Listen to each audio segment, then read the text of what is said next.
welcome to my channel. Without further ado, let's jump right into it.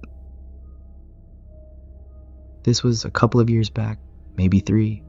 I was coming back from a party at a friend's place. It wasn't too far from my apartment, maybe a 30-minute drive.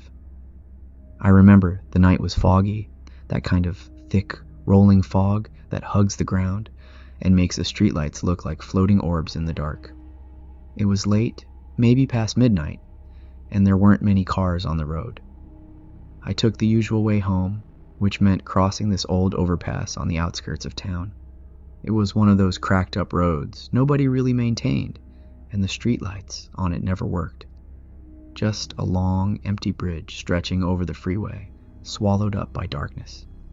Now, I had driven this route 100 times before, but that night, as I got closer to the overpass, I noticed something weird. There was someone standing on the side of the road. At first, I thought maybe it was just some homeless person or someone whose car broke down. But as I got closer, I saw her, a woman. She was standing right at the edge of the overpass, staring down at the freeway below. She was wearing this old, colorful Hmong dress, the kind that looked like it belonged in a wedding. Her long black hair fell over her face, covering everything except her mouth. And her mouth. God, her mouth. It was too wide, way too wide. It was stretching into the creepiest smile I had ever seen. It was just sitting there, unmoving, frozen in this horrible grin. Now, I don't know about you, but seeing someone like that in the middle of the night, that's enough to make your skin crawl. I slowed down, debating if I should stop or keep driving. I don't know why, but something about her made me uneasy. My gut was telling me to keep going, but my hands, my damn hands, were already turning the wheel. I pulled up beside her and rolled down my window just a crack. Hey, you okay? She didn't answer, didn't even move. The air around her felt heavy, like the kind of quiet that makes your ears ring. I swallowed and tried again. Do you need help? This time, she moved, just slightly. Her head tilted like she was listening. Then, slowly, she turned toward me. And that's when I saw it. Her mouth stretched even wider, as if she had been waiting for me to speak. It wasn't a normal smile. It was too big, too unnatural. Her lips pulling back so far that I could see the darkness of her throat. She didn't have teeth, just that awful gaping mouth. I don't know how long I sat there frozen. A second?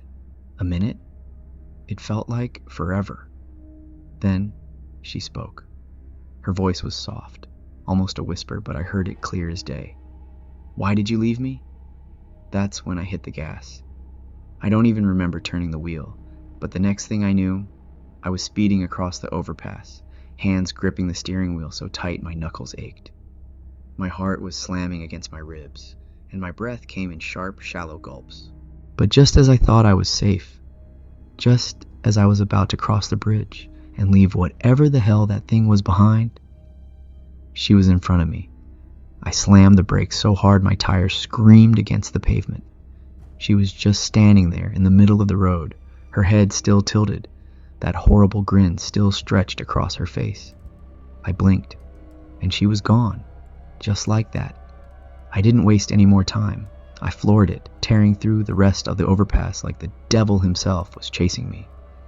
When I got home, I locked my doors, shut my curtains, and sat on the floor with my head in my hands, trying to make sense of what I saw.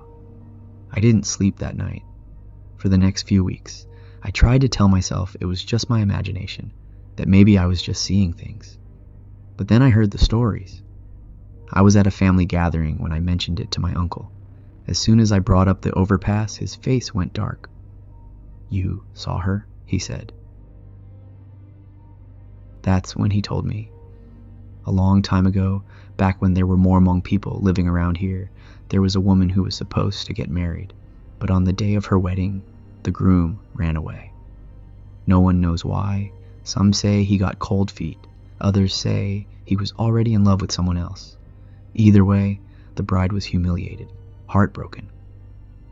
That night, she walked to the overpass in her wedding dress and jumped, Since then, people have seen her wandering the bridge at night, waiting, looking. She asks the same question to every man she meets. Why did you leave me? If you answer, she takes you with her. If you don't, well, I guess I was lucky. I thought that was the end of it. I told myself over and over.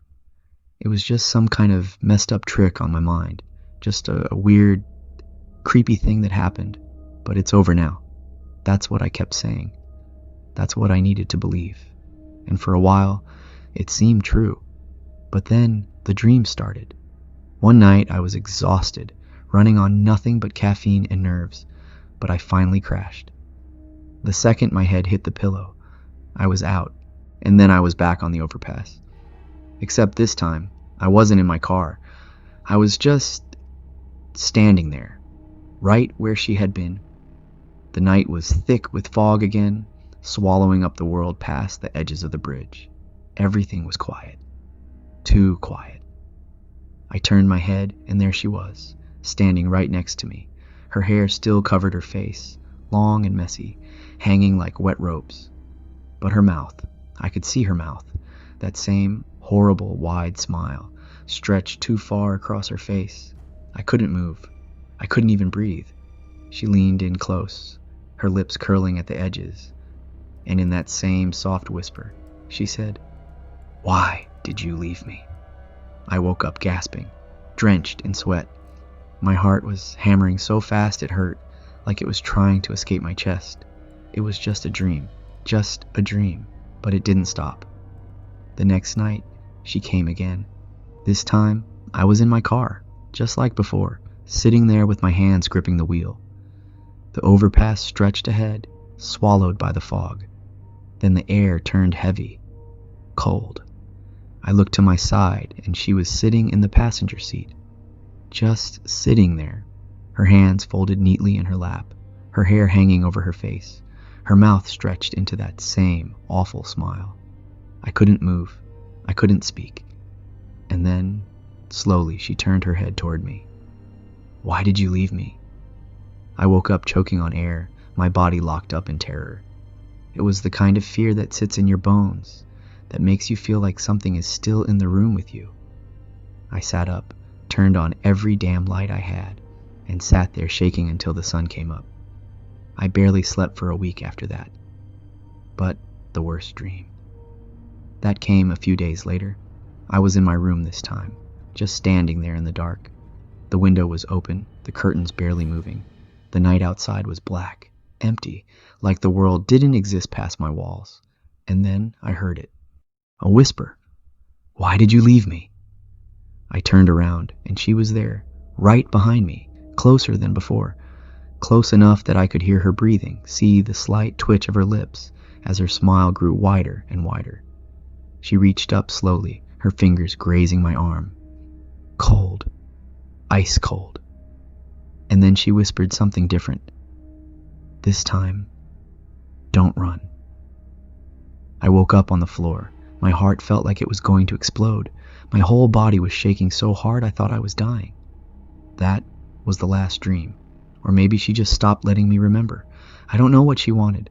All I know is I never saw her again after that night. But even now, sometimes when I'm lying in bed, half asleep, I swear I hear it. A whisper, software, just at the edge of my hearing. Why did you leave me? And every time I shut my eyes tight, pull the blankets over my head, and force myself not to listen. The only good thing about it is that she didn't appear in my dreams again. Thank you for listening to this video. I'll see you in the next one.